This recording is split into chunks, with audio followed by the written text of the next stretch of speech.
Arab Galera Carta, August Fighter, go Park and Crookig, Lahai Clear Crave, Mahan and Maniacta, it'll look Gurman, August Kirkig. Hello, everybody, and welcome. On a dark night in September, we listened to Micheál across the Atlantic describing Kerry versus Cavan. And the Cavan youth were staring Kerry in the face, and their own age was staring him in the face. And Cavan won by 4 points. And Tom the Yank said, Kerry football is finished. And Rutherford has been hampered, and so has Castle fallen, Rockjetto has fallen, Pittswood has fallen, Norther has fallen, Curtin Lad has fallen, Foster has fallen, there's a right pile up, Leesy has climbed over the fence and left his jockey there, and now with all this mayhem, Foynaven has gone off on his own.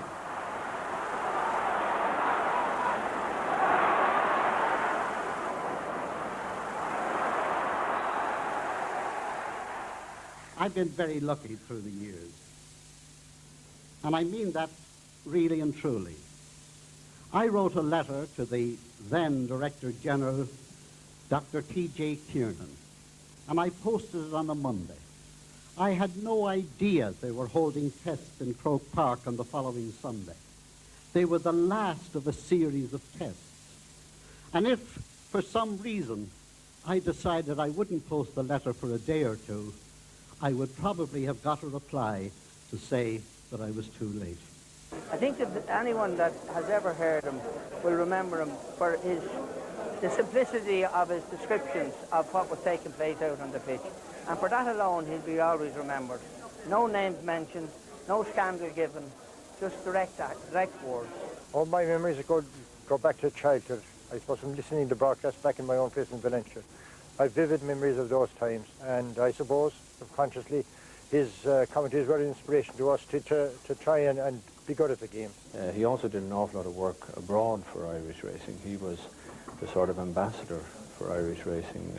He represented us in Laurel Park and in the early days of international racing, and he was known throughout the racing world as Ireland's man, and people probably don't realise that. He did much more than just commentate. When I was about 9 or 10 years old, I remember quite distinctly the first broadcast that Micheál ever made. He broadcast the semi-final between Monaghan and Galway in 1938. And my parents, God rest them, had promised to bring us to the All-Ireland if Galway won. And so I had a special interest in the game. I remember Micheál then, and of course he was the one, we went to the final, another great game. But ever since then, I've always admired him. Great commentator, great, nice man. There was luck, too, that when I went in to see Dr. Kiernan, that when he did eventually put his head down after nearly laughing out loud when he saw the character in the school blazer that went in to discuss being a commentator with him, that he decided to take a chance. Because many another person would have said, run along, young man, and wait until you grow up. O'Connor, Giggett jumps up for the ball, he has it. He's bundled his way past 3 men, and the referee blows his whistle and awards a hop, and from the hop, Dowling gets it and sends the ball over the bar for another Kerry point, and Giga has gone down again. At home, I used to build radios. This was my original interest in radio, was building from the technical end. And the house, well, was always a very sporty house. My father, Dr. Mercian, was very interested in sport. And I heard commentaries from England and America and here and everywhere else.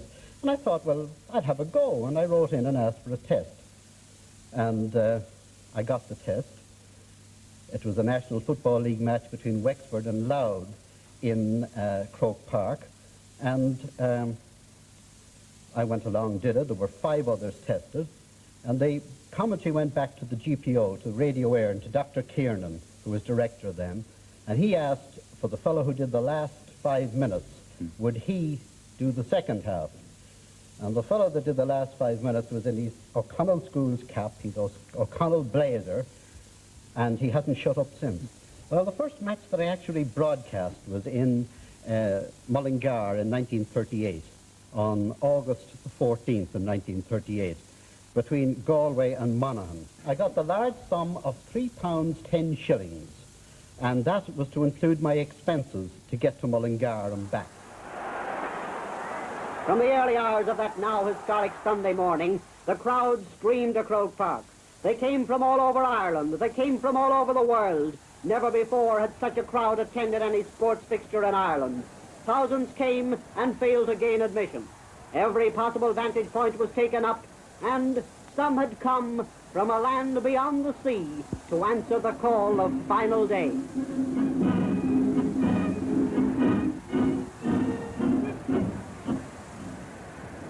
People nowadays, with transistors up to their ears, I don't think they realize what the radio meant to people back in the late 30s, into the 40s, and even into the 50s, when in country places batteries were preserved for the special programs.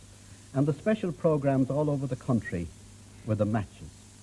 And on a Sunday, a radio would be put out on a window in a large house that had a radio, and the neighbours would come in and listen to the commentary. It's long forgotten now, but I think that radio played a very important part in the life of the Irish people. Nowadays we all talk about television being part of the life, but in its own way, radio in those days was part of the life of the Irish people. I remember I used to spend my summers down on an uncle's farm in Westmeath, out in the heart of the countryside, in a place called Farnham O'Reen in the parish of Tubbers there. And my uncle on this Sunday said, I'm going to bring you over to Morden's house to hear the wireless. And it happened to be the first broadcast of Micheál O'Hehir. It was Galway versus Monaghan in the All-Ireland semi-final. So over we went, he holding my hand through the fields, and we went to Morden's house, went into the kitchen, and there was about 12 neighbours there. And the wireless was sitting on the table, the magic box, and out was pouring music. And of course, everybody was totally fascinated by it. Where were these sounds coming from? Through the air, through this magic box. Then on came the match, and Micheál. And then it was real magic. He was like the magician pulling rabbits out of a hat, and he was pulling his voice out of radios throughout the length and breadth of Ireland. And he had all the excitement and all the enthusiasm and the verve for entertainment that the young musician had. Referee Flaherty sends the players back behind, for this is a penalty.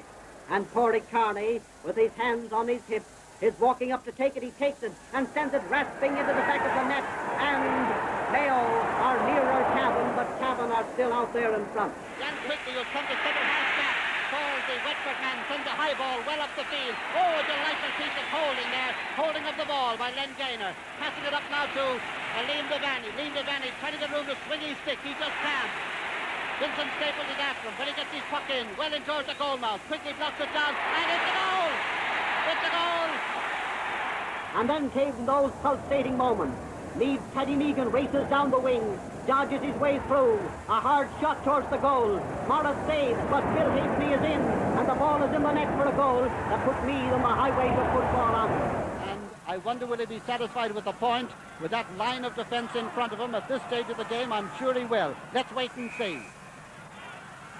He is not. It's knocked down. It's a goal! The ever-active Tom Langan gets the ball in his hand and presses his way through for a goal that does much to put his county on the road to victory.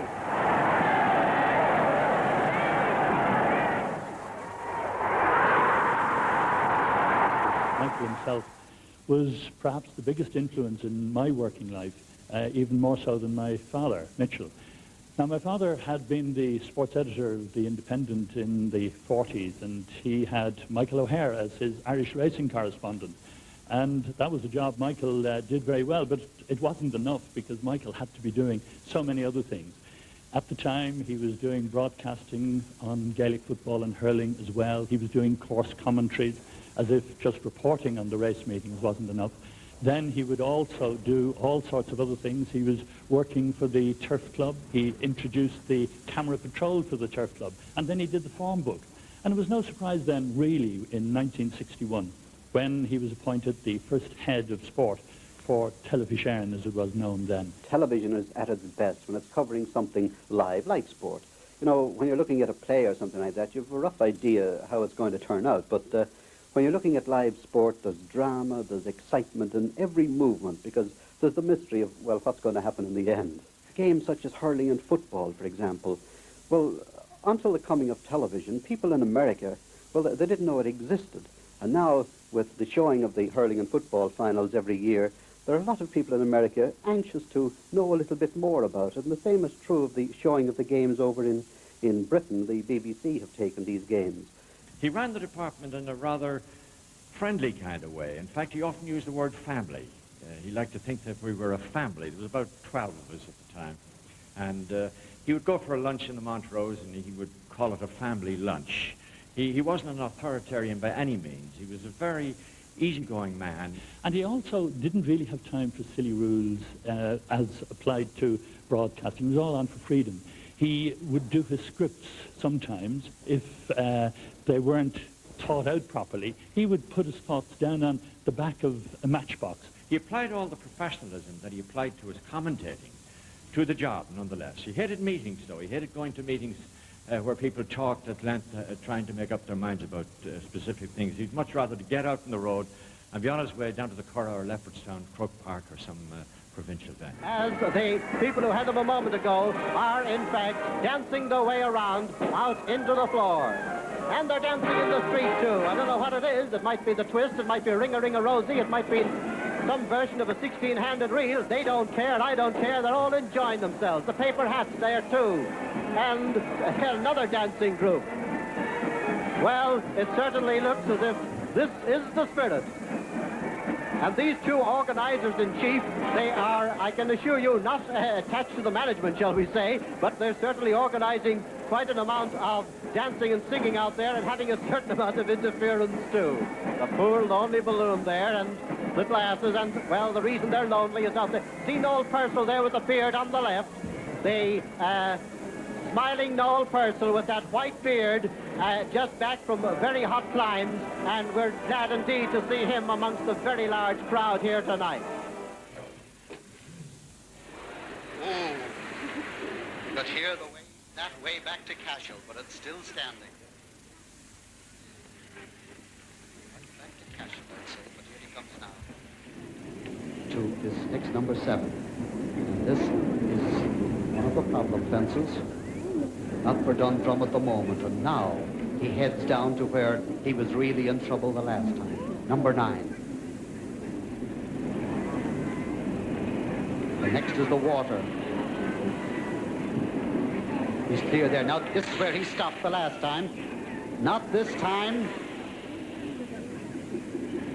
Round he comes now towards 2 fences to jump now, fence number 13 and fence number 14, which is the double.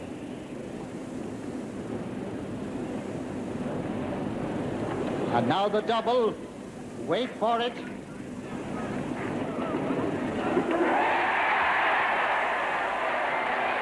He's clear. He's clear.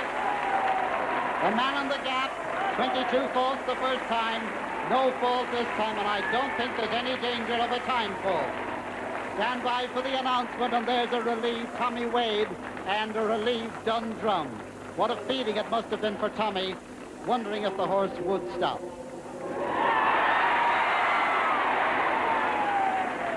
And that means that Ireland cannot be caught. Ireland have won the Aga Khan Cup. Look, let's get back to that punch again. Where has that punch been ever since?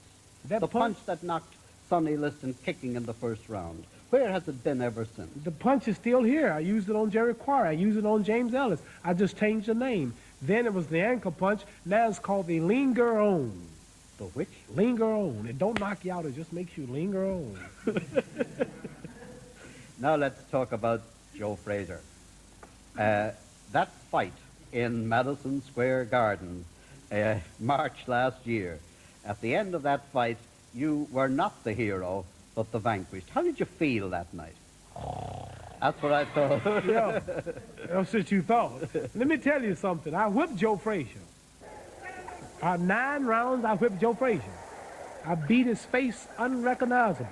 Yeah, but he hit He went to the hospital for 1 month. He hit me hard and I fell. Henry Cooper knocked me down. Sonny Banks knocked me down. Billy Daniels knocked me down. Yeah, but even before he knocked you down, Ahmed, he really hit you that night. But he couldn't follow it up. I was out on my feet, but I was so great I came through.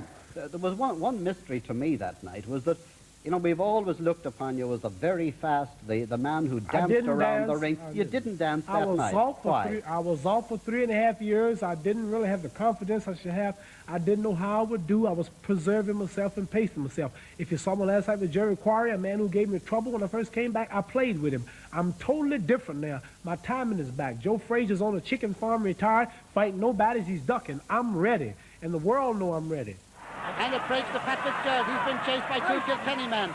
He puts it back to Mick Waters, and Mick sends it long clearance well up the field, putting Cork into the attack. The ball in front of the goal. The ball right in front of the goal now, and another shot by John Bennett, and it's a goal.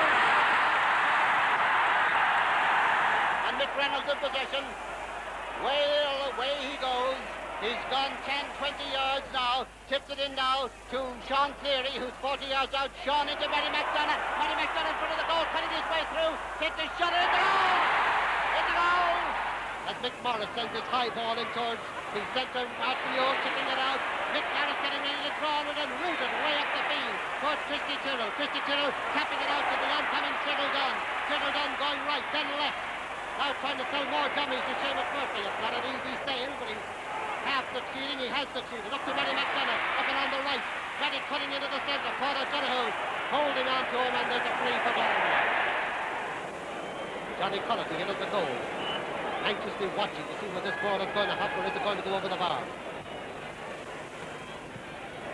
And it's gone over the bar. A point for Galway. I think he was an embellishment to the whole game. I think he popularised it more than any player or group of players could possibly have done. Micheál is the man that made the GAA, I think. Well, of course, my memories of Micheál go back to my early playing days, and that's really when Micheál came into its own, about the time I commenced playing as well, inter-county. And in my humble opinion, nobody can pay adequate tribute to Micheál O'Hehir for what he did for the games, how he got people interested, and the mood he created for games and in the people's minds from Sunday to Sunday. It made our playing period anyway, unforgettable. He was contributing to it with everything he did and everything he said.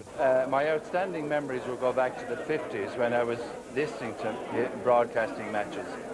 And we listened to the matches, and then we all went out to hurl afterwards, and we were all broadcasting matches. We were Christy Ring or Nicky Rackard or whatever. And I suppose those sort of memories would live, and it sort of inspire us as young potential players to try and... I remember I made my debut as a minor, I suppose, on the senior team in 1959 in a replay against Waterford. And I remember thinking to myself, if I could even get the ball, Micheál O'Hehir would have to mention me. So I remember that before the game as a young 17-year-old, I suppose, playing in my first All-Ireland. The growth in the inter-county interest, at least, was solely due to Micheál at that time, particularly in the time of radio. And the atmosphere in rural Ireland in particular was unforgettable, because I came from rural Ireland, and I can always remember the expectations for the week that was leading up to Micheál's broadcast. I suppose I remember when I was young, starting off, that he, listening to him broadcasting the game, I was always saying, would I ever see the day when I'd be in a position like that where he'd be broadcasting about me? But and it all came to be in the long run, you know. So that in itself was a great thrill, you know. As someone who enjoyed playing the game at the highest level, and a great era in Tipperary hurling, I can tell you that the seeds of my love for hurling were sown for me by Micheál O'Hehir in the 30s and early 40s. He brought hurling in real form, in picture form, in television form, into the homes of a very rural part of Tipperary, where I grew up as a young boy. I loved to hear his voice, and we went home afterwards and tried to emulate the feats of the great men whose actions he described on the playing fields of Ireland, whether it was Thurles, Cork, Limerick, or Croke Park. The GAA, and I can say myself, as well, we owe an awful lot to that mighty man, Micheál O'Hehir, ní bheidh a le héad a rís ann. He was Mr. GAA, there's no doubt about it. He gave it 40 or 50 years of his life, and he was the best PR man they ever had. Like everybody was a follower of the GAA when Micheál O'Hehir was in real action. I don't think anybody could ever fit his boots.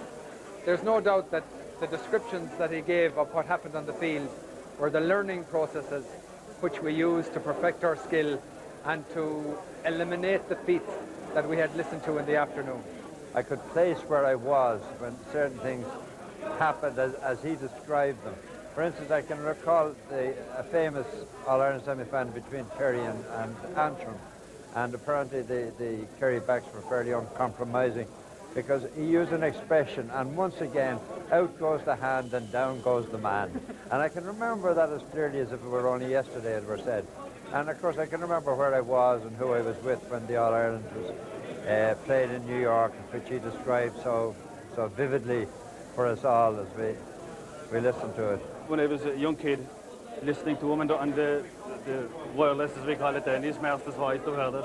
And you'd hear, obviously he was talking about Chris the Ring. He bends and he lifts these strikes, and then you'd hear no more for about 5 minutes. All headed break loose, and you know it was a goal. That voice was a voice in a million, and I must say I got a great thrill when I went on to meet Micheál O'Hehir. I met him in New York actually for the first in 1970, and to have him call out my name in latter years in matches was a great honour. I think he was not alone the best commentator in the world, which is everybody agrees, and that one of the nicest men that you could meet in the day strata. He's a lovely man. One never thought of a time when there wouldn't be a Micheál O'Hehir. One assumed when he was commentating that he would be there forever. Was the way, because he was there from as long as I could remember, and I couldn't envisage the games being described by anybody else. And I don't think the void that was left in the relationship between the public and the games was ever adequately filled when he actually went. Dermot early.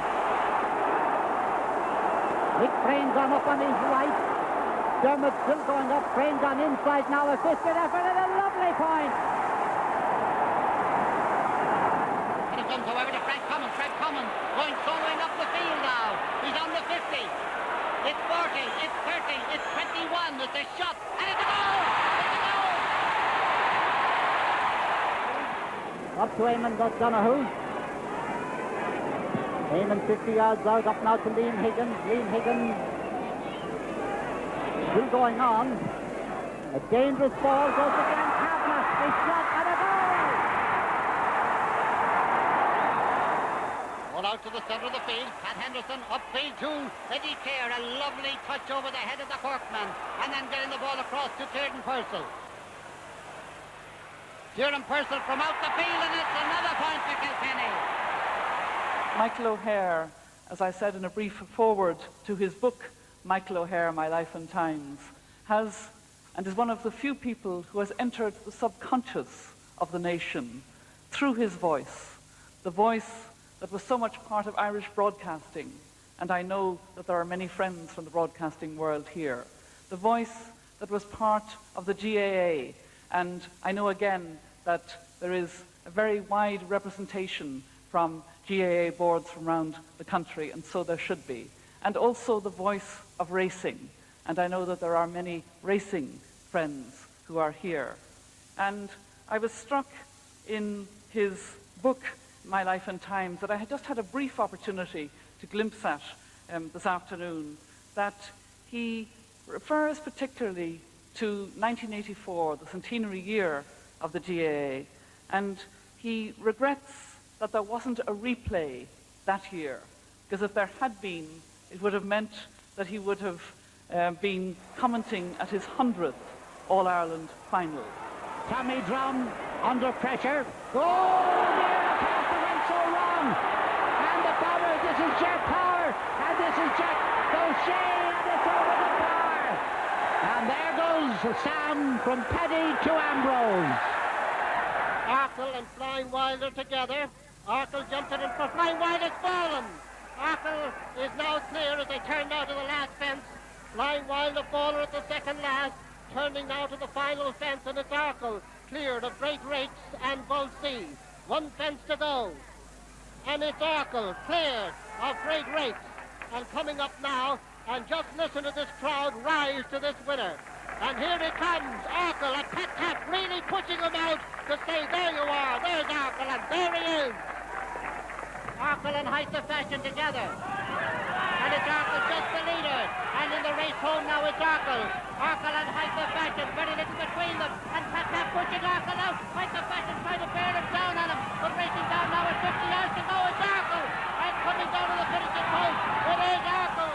That's he won, and there he goes. The undisputed champion. And three walking up into stall number 1. All seems well now. All jockeys' eyes on the starter. In a moment he'll press the button and they'll be off. That is, all with the exception of Linden Free. Look at him there, turning round to the left. No intention whatsoever of following the remainder of the horses. The favourite is out of it.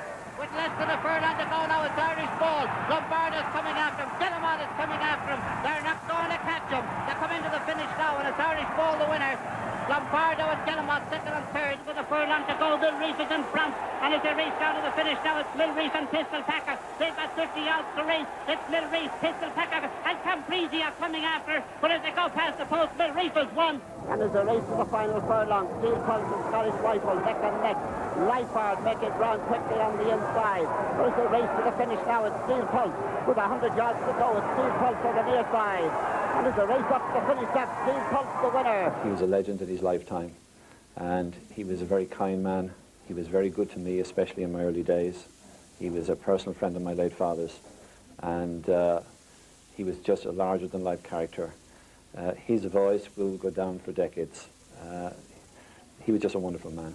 As has been well reported, he never said a bad word about anybody. He tried to bring out everybody's positive points. He tried to make everybody seem to be even better than they were, and that's how he made the sports he was involved in so popular. A truly great man, a truly great honour to have known him. Very supportive to young people especially. I have fantastic memories of the man. I don't think anyone ever said a bad word about him. I was privileged enough to meet him a couple of years ago in Killarney and have a very pleasant conversation, reminiscing with him about the old times.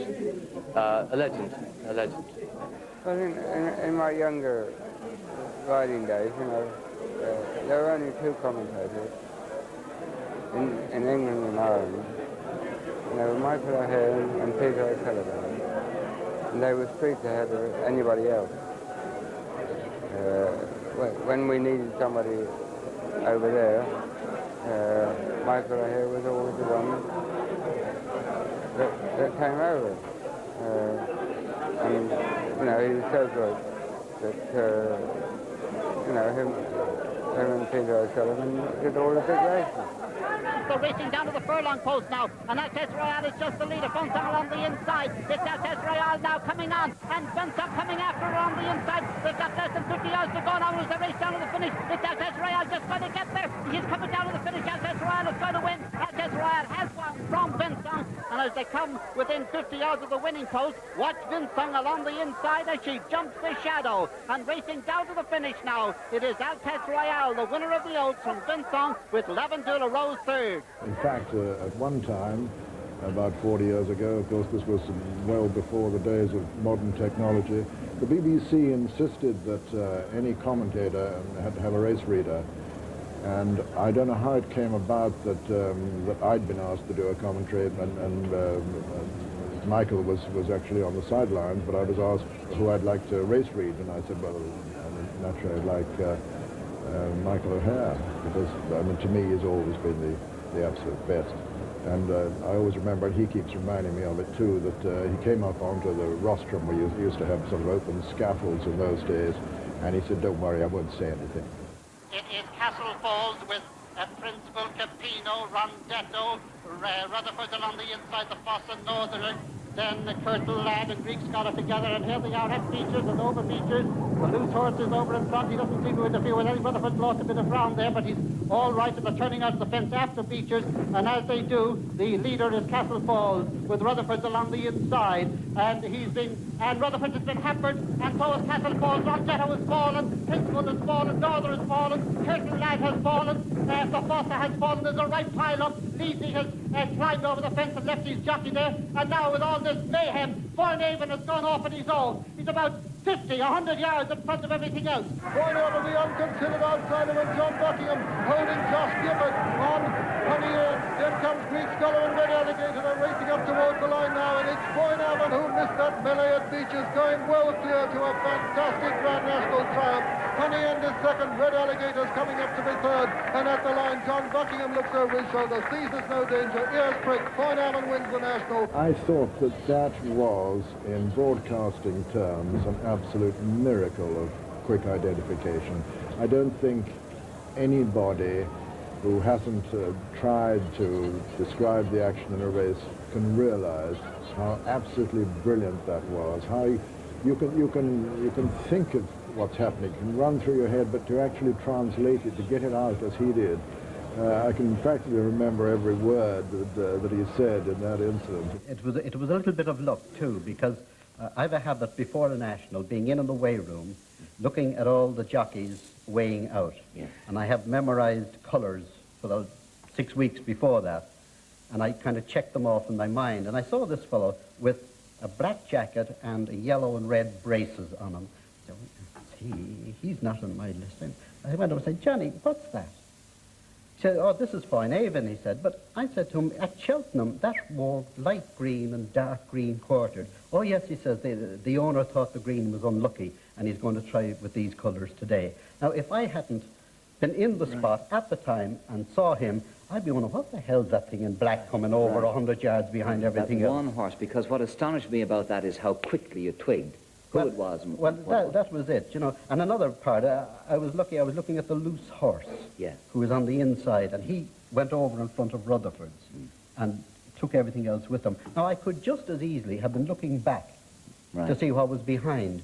And if I looked back and then came round to the fence and saw all these on the ground, I kind of say, where do they come from, or what's this all about? Mind you, I think Michael was usually genuinely excited, and he used to spice his involvement with a little personal interest. Comes Law Society on the outside. They're inside the final furlong. It's Theatrical and Law Society. They're racing inside the final furlong, and Law Society has gone on.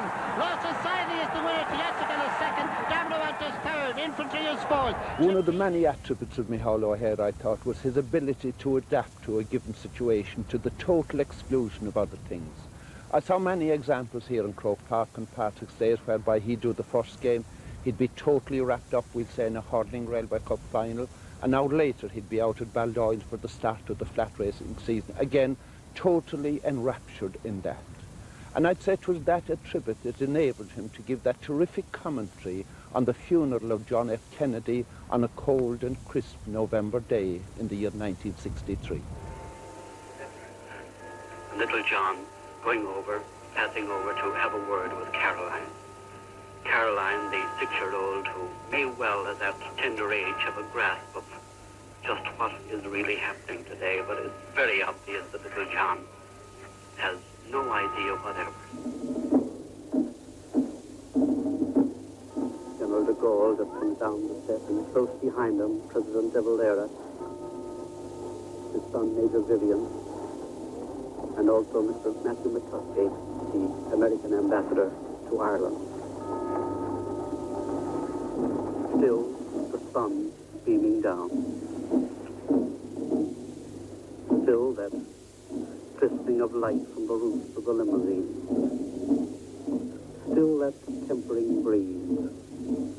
And still, the long, long lines of people lining every foot of the way. Standing beside the grave now, in the green uniform and the white facings of the military school at the Curragh, the lads of the 37 year of military college, accompanied by Lieutenant Colonel Cyril Mattimo, and they're under the command of Lieutenant Frank Copley. And so on this hillside,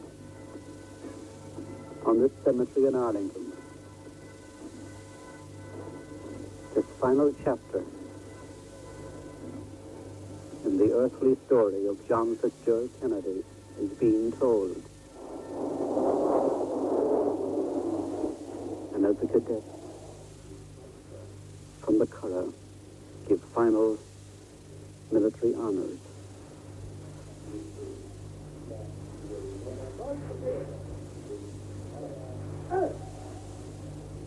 one can see the statesman of the world on the fringe of the graveside area.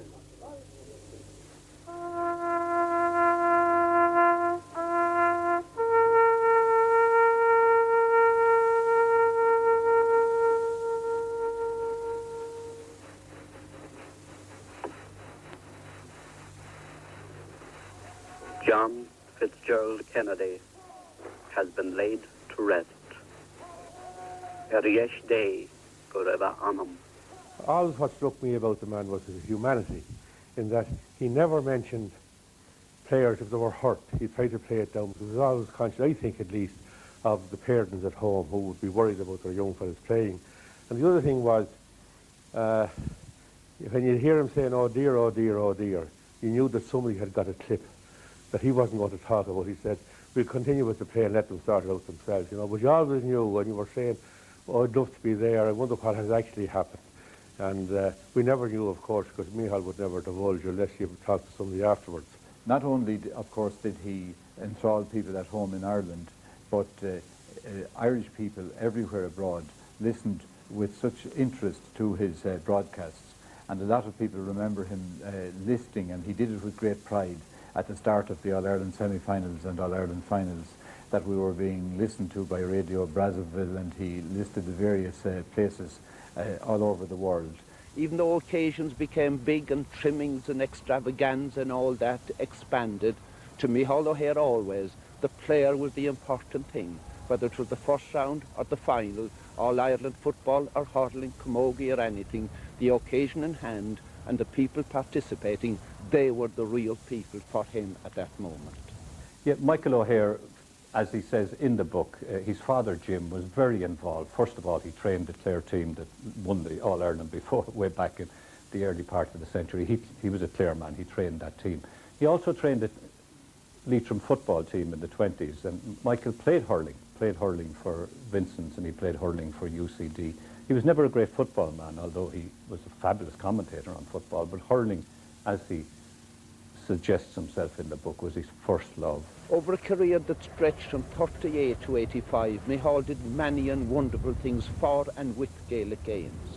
And I suppose we should always mention that wonderful final in New York in 1947.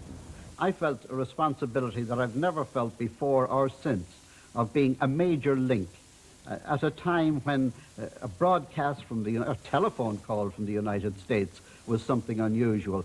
That atmosphere and that feeling of being the link with home and the biggest game we know, it really, well, it made it very important. Back came Kerry, and Garvey, in one of his many solo runs, outpaced the defence and sent in a hard goal. With the score then, Kerry 1-1, Cavan no score. The clearance by Johan paves the way for a Garvey solo, and yet another Kerry goal. First, Dan O'Keefe aims the hard one from Donoghue at the expense of a point. Then Stafford finishes the Higgins shot to the net. Cavan are indeed jubilant now, but more is to come. And as Higgins works his way through into a position for another goal, the Sergeant Cavan takes the lead. For it was only a matter of seconds until referee Martin O'Neill blew his final whistle. And so ended the All-Ireland final of 1947 with Cavan the champion. The crowd came out to cheer off their heroes. And with Cavan glorious and happy in victory, and Kerry brilliant in defeat, the greatest chapter in Irish sporting history came to an end. matter what we say by way of adulation or praise or appreciation, it's not adequate to cover what he did, particularly his ability, and this was referred to by several people tonight, of producing a word picture. It's a sad part and it was a joyous part, because we had this big launch 2 weeks before he died of Micheál O'Hehir, His Life and Times, the book that was his autobiography. We had a fabulous night. In the end, you had 760 people at a marvellous turnout in the Burlington Hotel. And there was a fabulous parade of players, and as they all waved up to him as he sat on the stage with his family, he really was excited about that. Finally, I suppose, as we look back on his great career, you could say that Micheál O'Hehir will be remembered long and very pleasantly, because whenever there's a Gaelic football match being broadcast, or a hurling match, or a race meeting, the memories of Micheál O'Hehir will be very fond and very affectionate. Referee has blown the whistle and the game is over. Reflection accorda Piot in a Wilkin, Slanaviv, Gulay.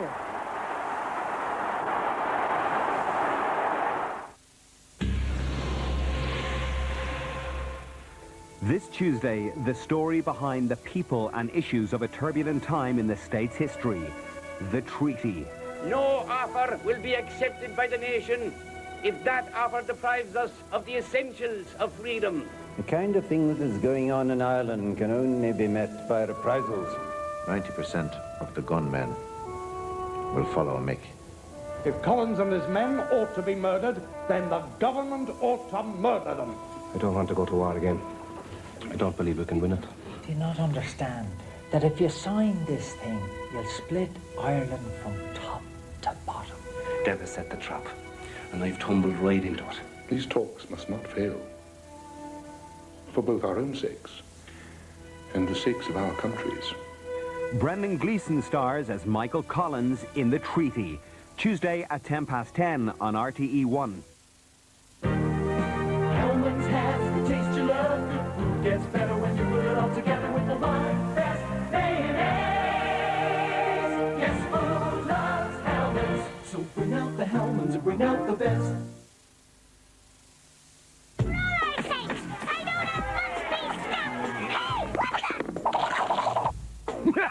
Sidona, no escaping the taste. Wherever the Calvé Eagle spreads its wings, you can be sure of the true taste of classic French wine. Calvé, masters of the art since 1818.